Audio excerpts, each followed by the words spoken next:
بسم اللہ الرحمن الرحیم الحمد للہ رب العالمین والصلاة والسلام علی سید الانبیاء والمرسلین قال اللہ تعالی وتبارک فی القرآن المجید والفرقان الحمید بسم اللہ الرحمن الرحیم وَلَقَدْ كَرَّمْنَا بَنِي آدم صدق اللہ مولانا العظیم وصدق رسولہ النبی الکریم الرؤوف الرحیم اللہم نور قلوبنا بالقرآن وزین اخلاقنا بالقرآن وادخلنا الجنة بالقرآن ونجنا من النار بالقرآن قال اللہ تعالی وتبارک فی شان حبیبہ مخبرا وآمرا ان اللہ وملائکتہ یصلون علی النبی یا ایہا الذین آمنوا صلوا علیہ وسلموا تسلیما الصلاۃ والسلام علیک یا رسول اللہ وعلی آلک واصحابک یا حبیب اللہ الصلاۃ والسلام علیک یا رسول اللہ وعلی آلک واصحابک یا محبوب رب العالمین۔ تمام حمد و ثنا، تعریف و توصیف اللہ جل مجدہ الکریم کی ذات پاک کے لیے جو خالق کائنات بھی ہے اور مالک شش جہات بھی۔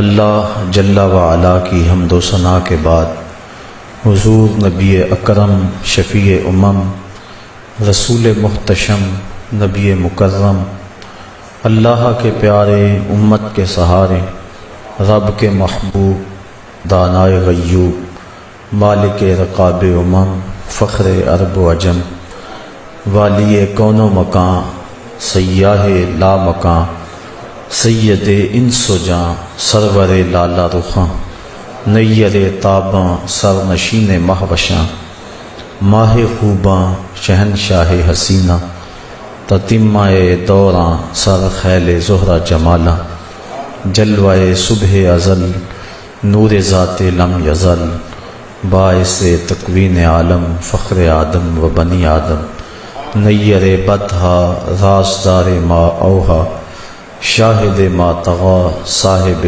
علم نشرہ معصوم آمنہ احمد مجتبیٰ حضرت محمد مصطفیٰ صلی اللہ علیہ وسلم کے حضور ناز میں اپنی عقیدتوں ارادتوں اور محبتوں کا خراج پیش کرنے کے بعد معزز محترم سامعین حاضرین خواتین و حضرات السلام علیکم ورحمۃ اللہ وبرکاتہ۔ احترام آدمیت کے حوالے سے کچھ باتیں آج کی اس نشست میں آپ کے گوش گزار کرنا چاہوں گا۔ اللہ تعالیٰ میری زبان پہ کلمۃ الحق جاری فرمائے۔ کائنات کے اندر اللہ تعالیٰ کی ہر تخلیق عظیم المرتبت ہے، کوئی شے بھی چھوٹی نہیں۔ ماضی قریب کے ایک ممتاز دانشور واصف علی واصف نے کیا خوب کہا تھا کہ ہر شے بڑی ہے، قابل احترام ہے، کوئی شے چھوٹی تب نظر آتی ہے اسے دور سے دیکھا جائے یا پھر غرور سے دیکھا جائے، ورنہ ہر شے عزتوں کے لائق ہے۔ لیکن اس کائنات میں اللہ تعالیٰ نے سب سے محترم ہستی اگر کوئی پیدا کی ہے تو وہ حضرت انسان ہے۔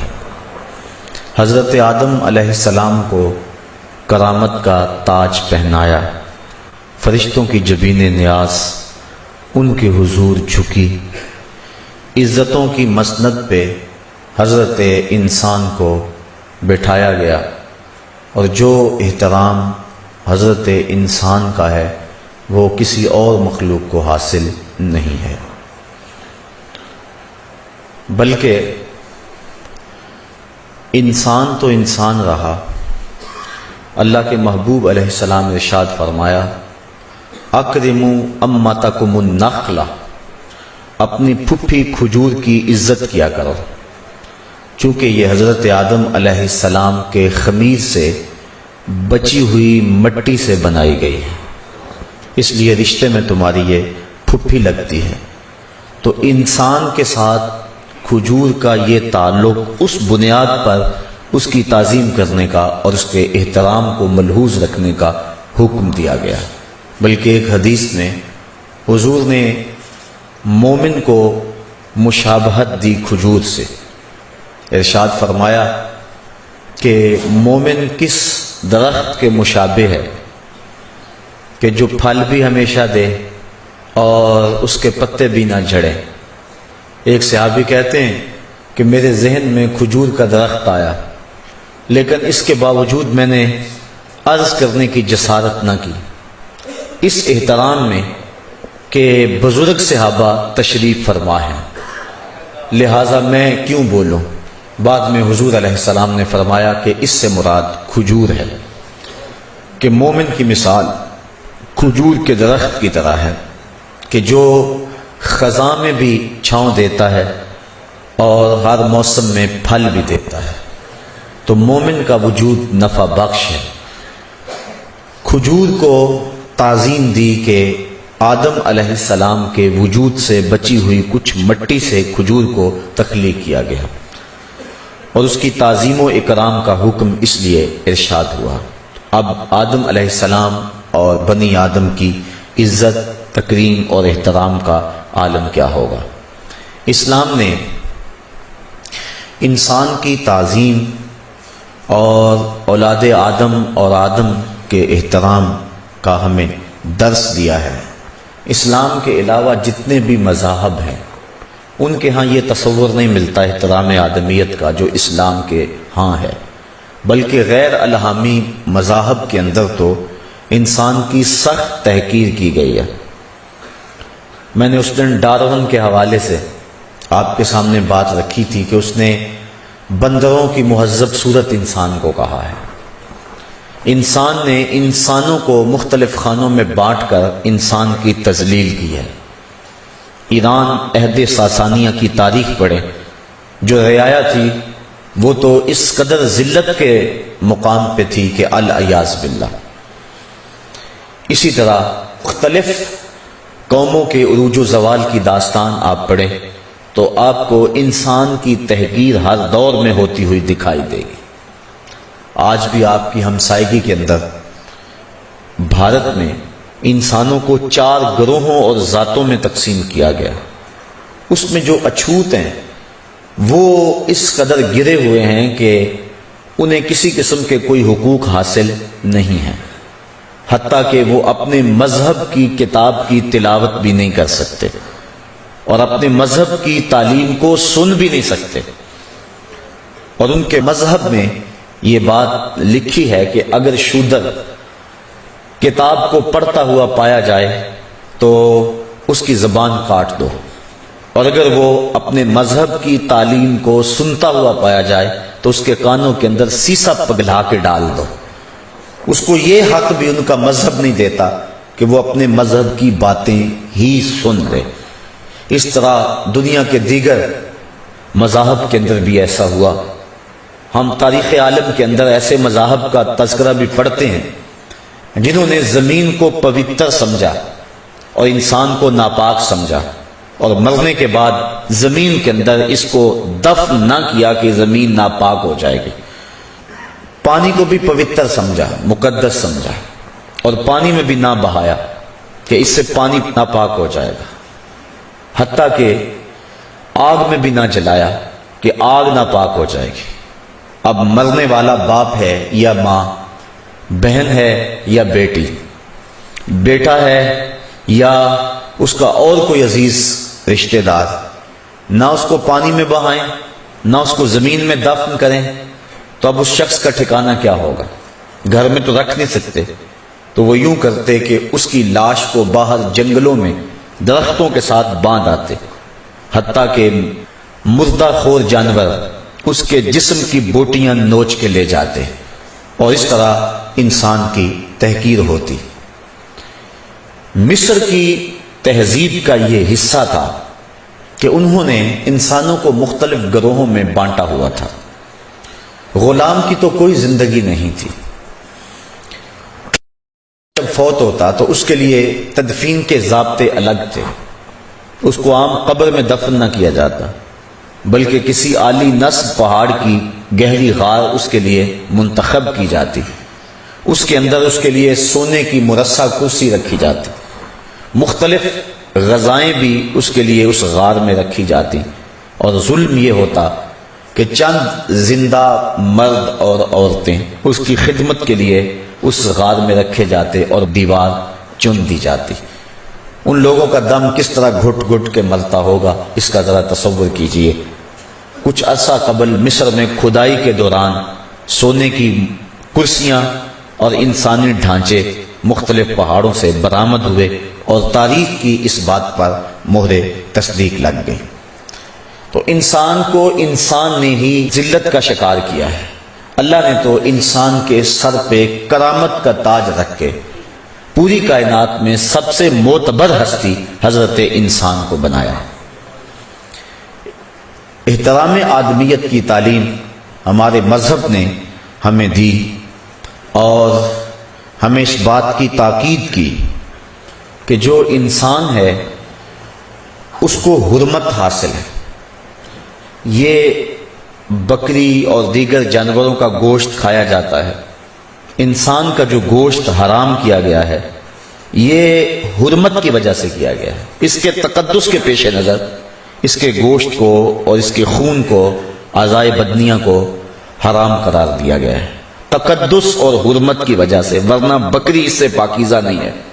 شوافع اور احناف میں اس بارے میں اختلاف ہے کہ اگر کوئی عورت اس حال میں فوت ہو جائے کہ اس کے پیٹ میں زندہ بچہ موجود ہو تو کیا اس کا پیٹ پھاڑ کر اس بچے کو زندہ نکال لیں گے یا کہ نہیں نکالیں گے؟ تو شوافع کہتے ہیں کہ احترام آدمیت کے پیش نظر اس کے پیٹ کو چاک نہیں کر سکتے، لیکن احناف کا موقف بڑا واضح ہے۔ وہ کہتے ہیں کہ مرنے والا بھی عزت کے قابل ہے، لیکن جو زندہ انسان ہے اس کی تکریم اس سے زیادہ ہے، لہذا اس کا پیٹ چاک کر کے اس بچے کو زندہ بچانے کی کوشش کی جائے گی۔ امام طحاوی جن کی معرکۃ الآراء کتاب شرح معانی الآثار حدیث کی بڑی نامور کتاب ہے، تو امام طحاوی کا واقعہ ہی ایسا ہوا۔ آپ کی جب والدہ فوت ہوئی تو آپ اس وقت شکم مادر میں تھے، تو اس وقت آپ کے ننیال اور ددھیال دونوں میں اختلاف ہو گیا، ایک حنفی تھے دوسرے شافعی تھے۔ بعض نے کہا کہ ان کو یوں ہی دفن کر دیا جائے، لیکن دوسروں نے کہا کہ نہیں، اس بچے کی زندگی بچائی جائے۔ تو احناف کے طریقے کے مطابق امام طحاوی کی والدہ کا پیٹ چاک کیا گیا اور امام طحاوی برآمد ہوئے۔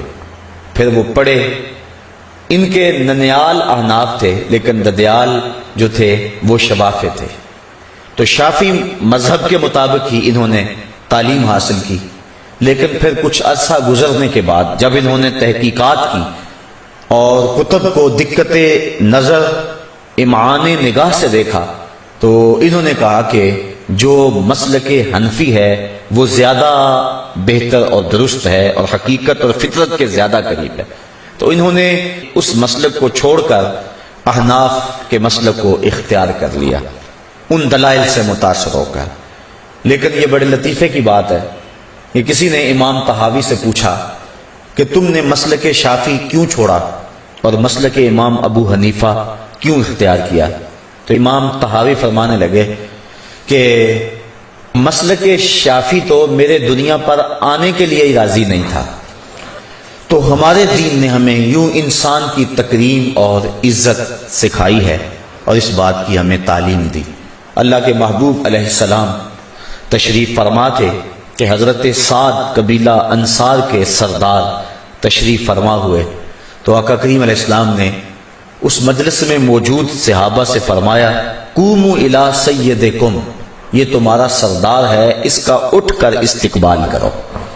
تو یہ احترام آدمیت کی وہ مثال ہے جو حضور نے خود قائم فرمائی۔ لیکن دوسری طرف کوئی شخص کسی سے یہ توقع نہ رکھے کہ وہ میرے لیے کھڑا ہو۔ وہ دوسری جگہ پہ فرمایا کہ جو شخص یہ چاہتا ہے کہ میرے لیے لوگ احتراماً اٹھ کے کھڑے ہوں، وہ اپنا ٹھکانہ جہنم میں تلاش کرے۔ حضور علیہ السلام ایک دن تشریف فرما تھے تو ایک جنازہ آیا، تو آقا کریم علیہ السلام نے صحابہ کو فرمایا اذا رأیتم الجنازہ فقوموا، جب تم کسی جنازے کو دیکھو تو اس کے لیے اٹھ کے استقبال کے لیے کھڑے ہو جاؤ۔ اور آقا کریم علیہ السلام اٹھ کے اس جنازے کے استقبال کے لیے کھڑے ہو گئے۔ تو جو صحابہ تشریف فرما تھے ان میں سے کسی نے عرض کی حضور یہ جنازہ تو ایک یہودی کا ہے، یعنی یہ کسی مسلمان کا جنازہ نہیں ہے بلکہ یہ کسی یہودی کا جنازہ ہے۔ تو حضور علیہ السلام نے فرمایا الیست نفسا، کیا وہ جان نہیں ہے؟ تو انسان زندہ ہو تو تب بھی اس کی تعظیم، اور جب وہ فوت ہو جائے تو پھر بھی اس کا احترام ملحوظ رکھا جائے۔ انسان کے اعضائے بدنیاں، یہ ناخن تراشتا ہے، یہ بال اترواتا ہے، اس کو یوں ہی نہیں پھینک دینا چاہیے جس طرح کہ آج کل ہمارے یہ مروج ہے۔ یہ ادب کی جگہ ہیں، اور انسان کے عضو بدن ان کو سنبھال لینا چاہیے اور ان کو دفن کرنا چاہیے یا پانی میں بہانا چاہیے۔ یہ تعظیم ہے انسان کی کہ اس کے بدن کا کوئی عضو وہ بھی نہ رلے، اس کا احترام گو اس سے الگ ہو گیا، کٹ گیا ہے، اس کے اندر جان باقی نہیں رہی ہے۔ لیکن ہماری شریعت نے ہمیں اس بات کا درس دیا ہے کہ تم اس کی بھی تعظیم کرو، اس کی بھی عزت کرو۔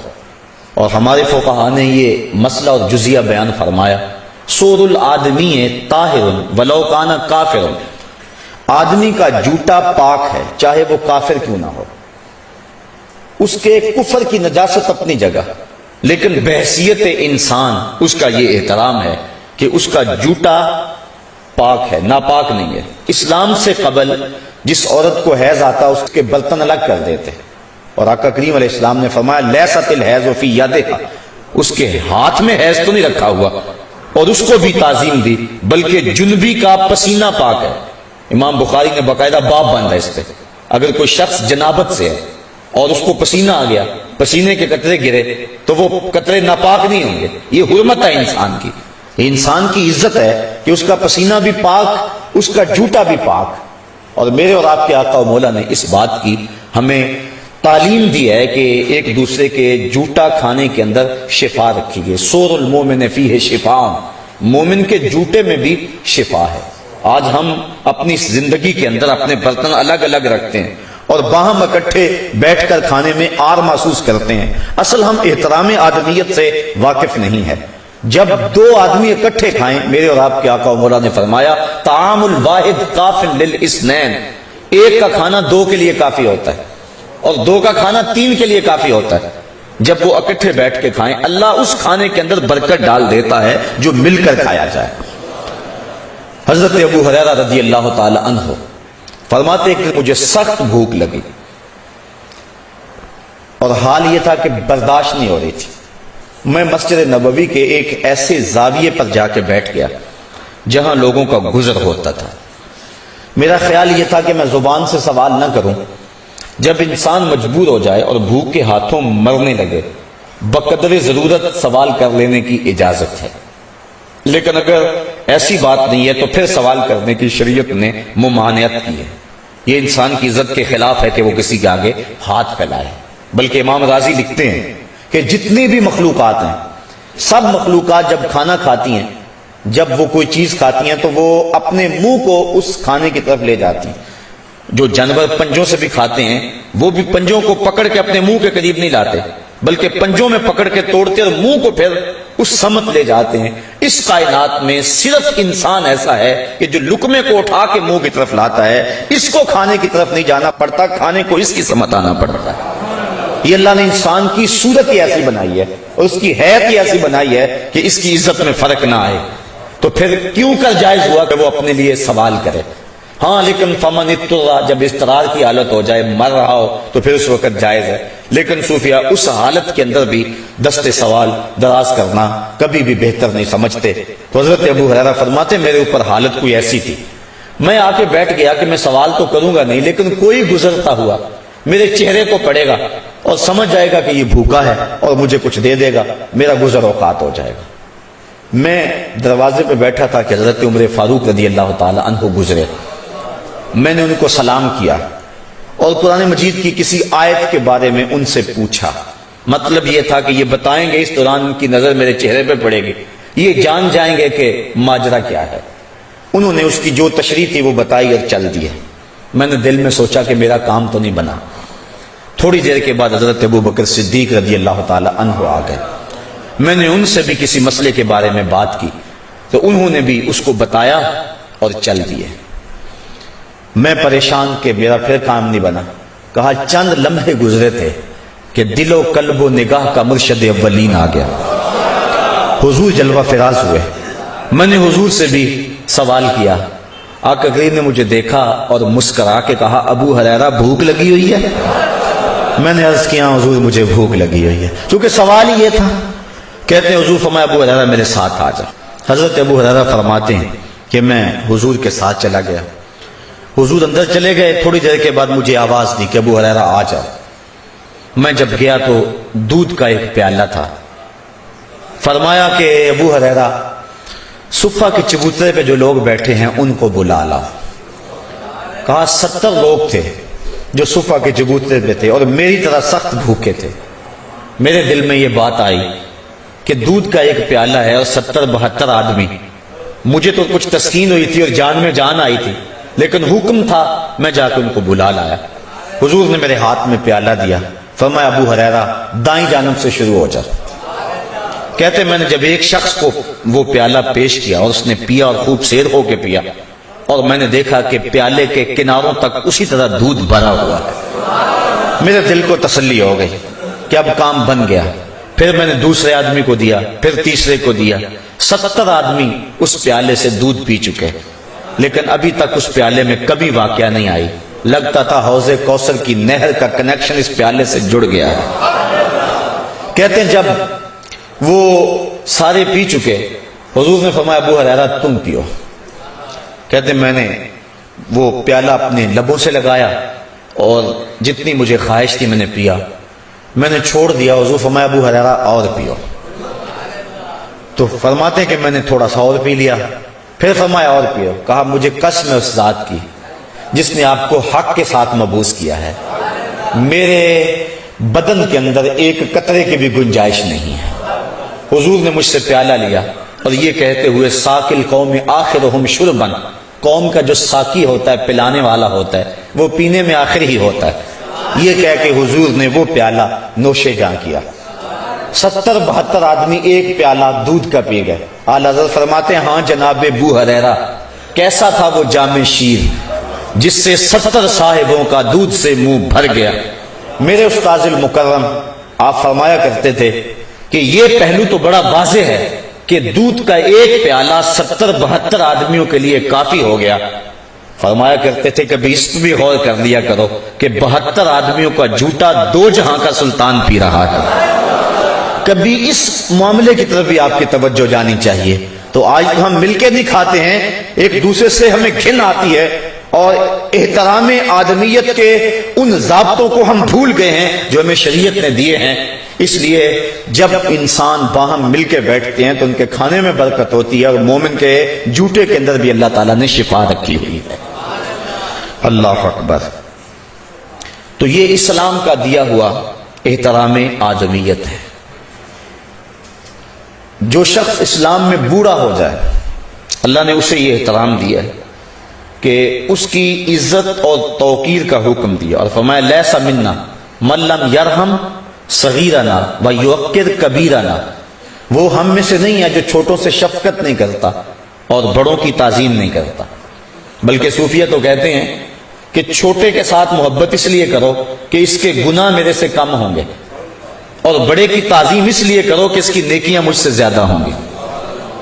اور صوفیہ نے ایک اور بڑی خوبصورت بات کی، اور میں سمجھوں گا کہ یہ تصوف کی جان ہے۔ وہ کہتے ہیں جب کوئی عیب دیکھنے کا شوق آ جائے تو پھر اپنے اندر ڈھونڈو، اور جب خوبی دیکھنے کا شوق ہو تو پھر کسی اور میں تلاش کرو۔ اگر یہ مزاج بن جائے تو معاشرے کے اندر کتنی محبتیں پیدا ہو جائے۔ آج ہر شخص اپنے سے دوسرے کو حقیر سمجھتا ہے اور اپنے آپ کو بہتر سمجھتا ہے، جبکہ شریعت نے فرمایا کہ تم اپنے آپ کو ستھرا نہ کہو، اپنے آپ کو جو ہے وہ پاک نہ بتاؤ، بلکہ اللہ جس کو چاہے وہ ستھرا فرما دیتا ہے۔ تو جاہلیت کے وہ تعصبات اور وہ جو غلاموں آقا کے تفرقات اور امیر غریب کے جو تفرقات تھے، اسلام نے ان کو آ کر مٹایا ہے۔ بوڑھا درخور اعتنا نہیں سمجھا جاتا تھا، لیکن اسلام نے اس کو عزت دی ہے، اس کا احترام سکھایا ہے۔ بلکہ امام ابو نعیم الاصفہانی نے حلیہ کے اندر روایت نقل کی ہے، اگر کوئی شخص 70 سال کی عمر میں ہو کر انتقال کرتا ہے، اللہ تعالیٰ اس کے بڑھاپے کا حیا کرتے ہوئے بغیر حساب کے اسے جنت عطا فرما دیتا ہے۔ اور اگر کوئی 80 سال کی عمر میں انتقال کرتا ہے، اللہ تعالیٰ اسے حق شفاعت عطا کرے گا کہ وہ اپنے خاندان اور قبیلے کے کتنے لوگوں کی سفارش کر کے انہیں بھی جنت میں لے جائے گا۔ حضرت بایزید بستامی کا 72 سال کی عمر میں انتقال ہوا۔ بعد میں کسی کو خواب میں ملے، کہا بتاؤ آپ کے رب نے آپ کے ساتھ کیا سلوک کیا؟ کہا جب میں اس کے روبرو پیش ہوا تو میرے مالک نے پوچھا ہے بوڑھے بتا میرے پاس کیا لے کر آیا؟ تو کہتے ہیں میں نے جواباً عرض کی مالک بادشاہوں کی چوکھٹ پہ جب فقیر آئیں تو انہیں یہ تو نہیں کہا کرتے بادشاہ کہ کیا لے کر آئے ہو، فقیروں کو تو شہنشاہ یہی کہا کرتے ہیں کیا لینے آیا ہو، میں لے کر کچھ نہیں آیا تیری رحمت لینے آیا۔ بوڑھوں کی تعظیم سکھائی، بچوں کے ساتھ شفقت کا حکم دیا، اور اسلام نے مومن کو گالی دینے سے منع کیا۔ سباب المسلم فسوق وقتالہ کفر، مومن کو گالی دینا فسق ہے اور اس کو قتل کرنا کفر ہے، اور فرمایا کہ جس نے ایک مومن کو قتل کیا گویا اس نے پوری انسانیت کا قتل کیا، اور جس نے کسی ایک جان کو بچایا اس نے پوری انسانیت کو بچایا۔ تو اسلام نے یہ ہمیں آدمی کا احترام دیا ہے۔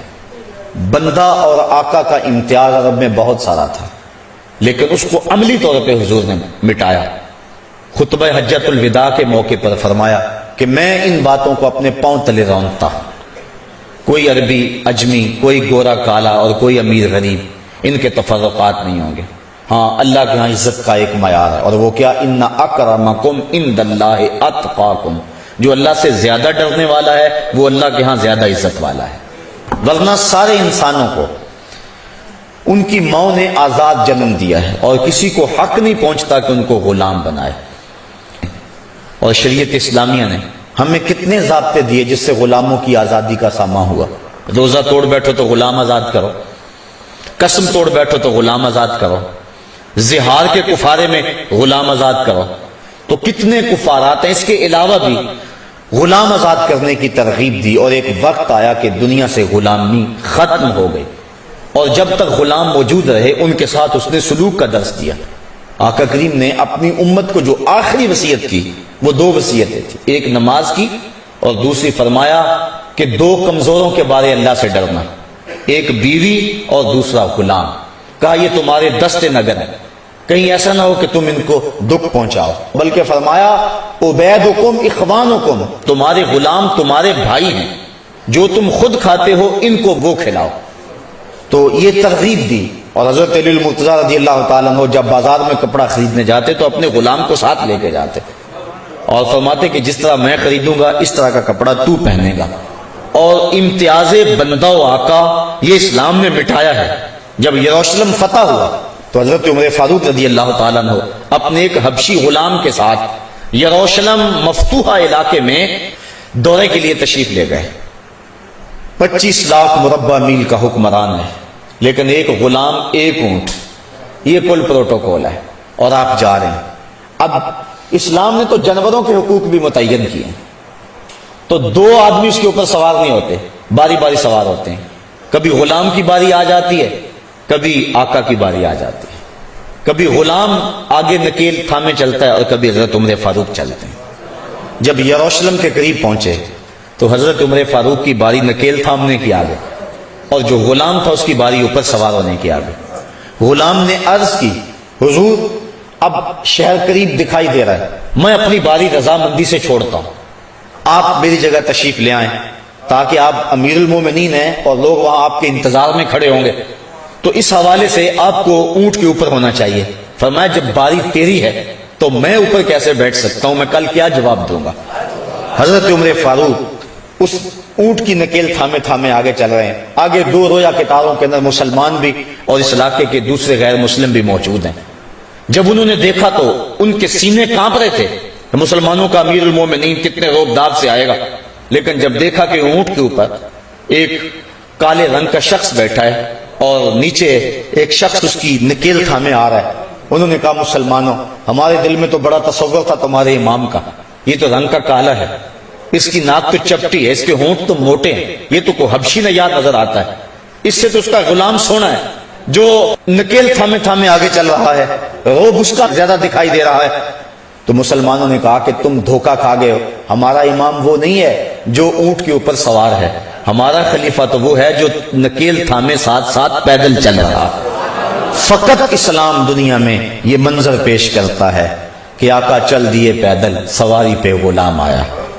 اکثر سے حضرت سیدنا بلال حبشی کا کالے رنگ کا ہاتھ چوم کر آنکھوں سے لگاتے تھے اور کہتے تھے یا بلال انتا سیدنا, بلال تو ہمارا آقا لگتا ہے. تو یہ تعلیم تھی حضور کی, آدمیت کا یہ احترام سکھایا کہ دولت کی قلت کے باعث یا رنگ اور نسب کے معاملے کے اندر کوئی کسی کو تانا شریعت اسلامیہ میں نہیں دے سکتا. یہ ہمارے معاشرے کے اندر آج بھی جو چودھری کمی کا تصور موجود ہے, یہ بالکل باطل تصور ہے. اسلام نے اس کی نفی کی ہے اور اس تفاخر کو توڑا ہے, اور حضور نے پاؤں تلے اس تفاخر کو روندا ہے کہ کسی کو کسی پر کوئی فضیلت نہیں, فضیلت کا معیار صرف تقوی ہے. ان اکرمکم عند اللہ اتقاکم. بلکہ ایک بار ایسا ہوا کہ حضرت بلال حبشی رضی اللہ تعالیٰ عنہ حضور کی خدمت میں حاضر ہوئے, چہرہ افسردہ, حالت عجیب سی. حضور نے فرمایا کیا ماجرا ہے؟ عرض کی حضور آج مجھے فلاں صحابی نے تانا دیا ہے کہ تو کالی ماں کا بیٹا ہے. دل ٹوٹ گیا. حضرت بلال حبشی نے یہ تانا سنا, حضور کی خدمت میں جب حاضر ہوئے عرض کی تو آقا کریم علیہ السلام نے فرمایا جاؤ اسے میرا سلام دو اور اسے کہو کہ جن عورتوں کا دودھ میں نے پیا ہے ان میں ایک خاتون حضرت ام ایمن تھی جن کا رنگ سانولا تھا, اور جا کے اس صحابی کو کہو کہ جو تانا مجھے دیا ہے وہ اپنے نبی کو بھی جا کے دے. تو جب حضرت بلال حبشی نے جا کے اس کو کہا کہ حضور تجھے سلام دیتے ہیں, اور آقا کریم نے فرمایا جو تانا مجھے دیا ہے آ کے اپنے نبی کو بھی دے, تو وہ زاروں کے تار ہونے لگے اور بار بار ان سے معافی مانگتے تھے اور کہتے تھے مجھے معاف کر دو, میں نے کس زبان سے یہ بات کہہ دی. تو یہ اسلام کا دیا ہوا دین ہے, اور یہ ہے احترام آدمیت کہ انسان کو کسی صورت کے اندر بھی ہم حقیر نہیں سمجھ سکتے, چاہے اس کے پاس مال و زر ہے یا نہیں, تو اس کو ہم احترام دیں گے بحیثیت انسان. عرب میں سب سے کالے رنگ کا شخص جس کا نام بھی اسود تھا, اسود عربی میں کالے کو کہتے ہیں, حجر اسود کو اسود اس لیے کہتے ہیں کہ وہ کالے رنگ کا ہے, تو ان کو بھی اسود اس لیے کہتے تھے کہ وہ کالے رنگ کا تھا, اور پورے عرب میں ان جیسی رنگت کسی اور کی نہیں تھی. عرب میں جہاں اونچ نیچ اور تفریق بہت ساری تھی تو ایسے شخص کو کوئی اپنے پاس بٹھانے کے لیے تیار نہیں تھا. ایک تو ذات کا غلام, دوسرا رنگت کالی, کوئی شخص اس کے قریب بیٹھنے کو تیار نہیں تھا. جب اسلام کا نور چمکا, گھر گھر اجالے پہنچے, تو اسود حضور کی خدمت میں حاضر ہوا اور عرض کرنے لگا حضور اگر میں اسلام لے آؤں تو مجھے کیا ملے گا؟ اب جنت کا وعدہ اسے دیا جا سکتا تھا, دوزخ سے نجات کی بات اس کے ساتھ کی جا سکتی تھی, لیکن حکیم تو وہ ہے جو مریض کی نبض دیکھ کے اس کے مرض کو پہچانے اور اس کے دکھڑے کو سمجھے اور اس کے علاج کو جانتا ہو. اس نے کہا حضور اگر میں اسلام لاؤں تو مجھے کیا ملے گا؟ فرمایا جو ابو بکر و عمر کو ملا ہے وہی تجھے ملے گا, جس صف میں وہ بیٹھتے ہیں اس صف میں تو بیٹھے گا. تو اس نے کہا پھر دیر نہ کیجیے, مجھے اپنی غلامی میں لے لیجیے. اقبال کہتا ہے اسود از توحید احمد می شود, اسود توحید کے فیضان سے احمر ہو گیا ہے. تو یہ ہے اسلام کا دیا ہوا فیضان, اور یہ ہے انسان کا احترام, اور یہ ہے اس کی عزت اور اس کی توقیر کا درس. ذرا دیکھیے غلام کی عزت افزائی, ذرا دیکھیے غلام کی پوزیشن اور حیثیت یہ ہے عرب میں کہ آقا کا جوتا دھوپ سے اٹھا کر چھاؤں میں رکھتا ہے تو آقا کوڑے برساتا ہے کہ تو نے مجھے پوچھا کیوں نہیں, صرف اس بات پہ. وہ کہتا ہے جی وہ دھوپ میں پڑے تھے خراب ہو جائیں گے, میں نے اس لیے چھاؤں میں رکھے. وہ کہتا تو متکبر ہو گیا، خود سر ہو گیا، تجھے اپنی اوقات یاد نہیں رہی، میرے جوتے کو میرے پوچھے بغیر تو نے ہاتھ لگایا، تیرے اندر ہمت کیسے ہوئی ہے؟ یہ ہے غلام کی رسوائی۔ اقبال نے غلام کی اس رسوائی کا نقشہ کھینچا۔ وہ کہتا ہے غلامی کیا ہے ذوق حسن و زیبائی سے محرومی، غلامی کیا ہے ذوق حسن و زیبائی سے محرومی، جسے زیبا کہتے ہیں آزاد بندے ہے وہی زیبا، بھروسہ کر نہیں سکتے غلاموں کی بصیرت پر، غلام کی اس بصیرت کو کوئی ماننے کے لیے تیار نہیں ہے، بھروسہ کر نہیں سکتے غلاموں کی بصیرت پر کہ دنیا میں فقط مردان حر کی آنکھ ہے بینا۔ پھر آگے ذرا اقبال کا تیور دیکھیے، حالات کیسے بدلتے ہیں۔ وہ کہتا ہے وہ دانائے سبل ختم الرسل مولائے کل، جس نے غبار راہ کو بخشا فروغ وادی سینہ، نگاہ عشق و مستی میں وہی اول وہی آخر، وہی قرآن وہی فرقان وہی یاسین وہی طٰہٰ، جس نے خاک کی مٹھی کو فروغ وادی سینہ دے دیا۔ جو غلام آقا کا جوتا نہیں اٹھا سکتا تھا، اب اس غلام کی حالت بدلتی ہے، دن پھرتے ہیں، حالات تبدیل ہوتے ہیں۔ حضور معراج سے پلٹ کے آئے اور آتے ہی بلال حبشی کو بلا کر کے کہا بلال تو کون سا نیک عمل کرتا ہے، میں نے جنت میں تیرے قدموں کی آہٹ کو سنا ہے۔ کیا خیال ہے بلال فرش سے اٹھ کے فراز عرش پہ نہیں چلا گیا ہوگا؟ جو غلام آقا کے جوتے کو ہاتھ لگانے کا روادار نہیں ہے، اس کو دو جہاں کا سردار کہہ رہا ہے میں نے تیرے جوتوں کی آہٹ کو سنا ہے۔ تو ذرا تصور تو کرے ہیں کہ غلام کہاں سے اٹھ کے کہاں چلا گیا۔ آپ تاریخ پڑھیں، فتح مکہ کے دن جب حضور مکہ میں داخل ہوئے، 10,000 کا لشکر حضور کے ساتھ تھا، بڑے بڑے قریش سرنگوں ہو گئے۔ آقا کریم کے ساتھ ایک بچہ بیٹھا تھا جو حضور کا ردیف تھا۔ ردیف کہتے ہیں سواری کے پیچھے جو بیٹھتا ہے، وہ خوشی سے اچھلتا تھا، حضور اس کو روکتے تھے، اور آقا کریم اس قدر جھکے ہوئے تھے اللہ کے حضور شکرانے میں کہ امامی کا کور اونٹنی کی کوہان کو لگ رہا تھا۔ اس حالت میں حضور جب داخل ہوئے تو اس اہم دن حضور کے ساتھ ایک بچہ حضور کے پیچھے بیٹھا تھا۔ وہ بچہ کون تھا؟ نواسہ تھا، تاریخ نفی میں جواب دیتی ہے۔ کسی قریشی سردار کا بیٹا ہے، تاریخ کا جواب نفی میں ہے۔ کسی انصاری سردار کا بیٹا ہے، تاریخ کا جواب نفی میں ہے۔ تو پھر وہ کون تھا؟ وہ حضور کے منہ بولے بیٹے اور غلام حضرت زید بن حارثہ کا بیٹا حضرت اسامہ بن زید رضی اللہ تعالی عنہما۔ فتح مکہ کے دن اس اہم موقع پہ اپنے ساتھ جس کو بٹھایا وہ کون تھا؟ وہ غلام زادہ تھا، اور دنیا کو بتایا کہ محمد عربی کی فتح غلاموں کو عزت دیتی ہے اور ان کی کامیابی اور ان کی کامرانی کا دن ہے۔ ایک غلام کو یوں عزت دی، دوسرے کو کعبے کی چھت پہ چڑھا دیا، کہا بلال اذان پڑھو۔ پھر اتنی عزت آقا نے دی تو پھر بلال کے اذان کا انداز بھی تو وکھرا ہی ہوگا نا۔ اقبال کہتا ہے اذان ازل سے تیرے عشق کا ترانہ بنی، نماز تو اس کی دید کا ایک بہانہ بنی، ادائے دید سراپا نیاز تھی تیری، کسی کو دیکھتے رہنا نماز تھی تیری۔ حضرت بلال حبشی کعبہ کی چھت پہ ہیں اور حضور علیہ السلام طواف میں ہیں۔ جب انسان اذان دینے لگتا ہے تو اس کا رخ کدھر ہوتا ہے؟ کعبے کی طرف۔ مؤذن کی بڑی شان ہے شریعت میں، کیونکہ وہ تمہیں نماز کے لیے بلاتا ہے۔ یار مؤذن تو مؤذن رہا۔ ایک حدیث میں آتا ہے لا تسبوا الدیک لأنہ یوقظ للصلاۃ، کہا مرغے کو گالی نہ دیا کرو، یہ تمہیں صبح نماز کے لیے اٹھاتا ہے۔ جو نماز کے لیے صبح مرغ آواز لگائے تو وہ بھی محبوب بن جائے، اور فرمایا اس کو بھی کبھی گالی نہ دینا۔ تو جو پھر تمہیں نماز کے لیے بلائے اس مؤذن کا عالم کیا ہوگا اور اس کی شان کیا ہوگی۔ اور پھر جس مؤذن کو یہ شرف حاصل ہے کہ اس نے حضور کو سامنے دیکھ کر اذانیں پڑھی ہیں، اور حضور سامنے ہوتے تھے تو کہتا تھا اشہد ان محمد رسول اللہ، تو اس کی شان اور اس کی عظمت کا عالم کیا ہوگا۔ تو اذان جب دے تو رخ کرتے ہیں قبلے کی طرف، اور جو کعبہ کے اندر چلا جائے وہ تو جدھر رخ کرے گا قبلہ، جو حتیم میں چلا جائے جدھر رخ کرے گا قبلہ، جو کعبۃ اللہ کی چھت پہ چڑھ جائے وہ تو جدھر رخ کرے گا قبلہ۔ اب وہ رخ کدھر کرے گا؟ جدھر مرضی کر لے قبلہ ہوگا۔ حضرت بلال حبشی جدھر بھی رخ کر کے اذان دے دیتے ادھر ہی قبلہ ہوتا، لیکن حضور طواف کر رہے ہیں اور بلال حبشی نے اذان شروع کی، اور جدھر جدھر حضور جا رہے ہیں وہ رخ ادھر ادھر موڑتے چلے جا رہے ہیں۔ اس سے ہمیں دین کی سمجھ آ گئی۔ اور اقبال کہتا بمصطفیٰ برساں خیش را کہ دین ہما اوس، اگر باؤ نہ رسیدی تمام بو لہبیز، سارا دین تو نام ہی محمد عربی کا ہے۔ حضور تک پہنچ گئے تو خدا تک پہنچ گئے، ورنہ کوئی اور راستہ بخدا خدا کا یہی ہے در، نہیں اور کوئی مفر مکر۔